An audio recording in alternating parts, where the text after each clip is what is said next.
नमस्कार दोस्तों, आपका हमारे चैनल आस्था प्रचार पर हार्दिक स्वागत है। आज हम आपको एक ब्राह्मण और सूर्य भगवान की एक कहानी बताएंगे। एक ब्राह्मण था, वह सूरज भगवान का भक्त था। नहाता धोता, कहानी कहता था, पर कमाता कुछ भी नहीं था। ब्राह्मण घर में रहता तो ब्रह्माणी बार बार कमाने के लिए परेशान करती। बाहर कहीं जाता तो अड़ोसी पड़ोसी भी उसे निकम्मा कहकर अपमानित करते। अतः एक दिन वो नहा धोकर अपने पूजन की सामग्री लेकर वह जंगल में चला गया। वहां एक सूखे पीपल के पेड़ के नीचे बैठकर पूजा पाठ करी और सूरज भगवान की कथा करी। वहां पीपल के पास एक सूखा सा तालाब भी था, उसमें थोड़ा सा ही पानी था। उसी पानी से लोटा भरकर सूर्य भगवान को जल चढ़ाया। पूजा का जल बहकर पीपल और सूखे तालाब में चला गया। जल के जाते ही सूखा पीपल हरा भरा तथा सूखा तालाब साफ पानी से भर गया। उस जल में सूर्य भगवान दिखाई देने लगे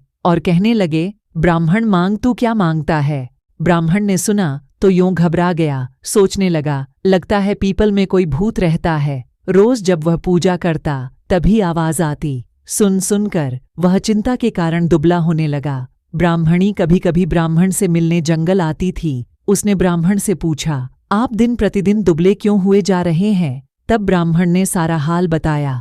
तब ब्राह्मणी ने कहा कि आपके के बाद ही आवाज आती है ना, मुझे तो लगता है कि सूरज भगवान स्वयं आते हैं। इस बार जब आवाज आए तो तुम सब कुछ मांग लेना। ब्राह्मण ने बोला, कैसे मांगूं, ज्यादा कुछ कहना होगा तो मैं भूल जाऊंगा। कोई ऐसी तरकीब बताओ जिससे कम शब्दों में ज्यादा सा मिल जाए। ब्राह्मणी ने कहा, तुम इस प्रकार कहना, 9 खंड महल के अंदर सोने के पालने में पड़पोते को दास दासियों द्वारा खिलाते अपनी आंखों से देखूं। इस प्रकार लंबी उम्र, महल, बेटे, पोते, पड़पोते और धन सब मिल जाएगा।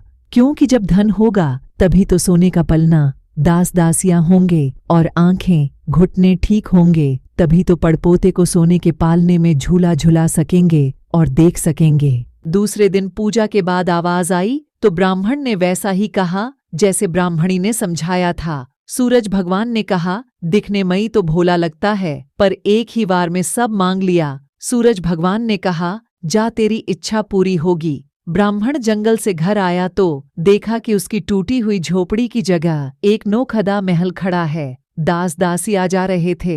ब्राह्मण ने उनसे कहा था, यहाँ मेरी झोपड़ी और बूढ़ी ब्रह्माणी थी, कहाँ गई। उस समय महल की खिड़की से एक सुंदर औरत गहनों और सुंदर कपड़ों से सजी हुई बाहर आई और ब्राह्मण से बोली, आ जाओ, ये अपना ही घर है। सूरज भगवान ने तुम्हारी मनोकामना पूर्ण कर दी। ब्राह्मण ने कहा, हम इतने धन का क्या करेंगे। ब्रह्माणी ने कहा, धन से क्या नहीं होता, दान पुण्य यज्ञ होम करेंगे। फिर ब्राह्मण ने वैसा ही किया।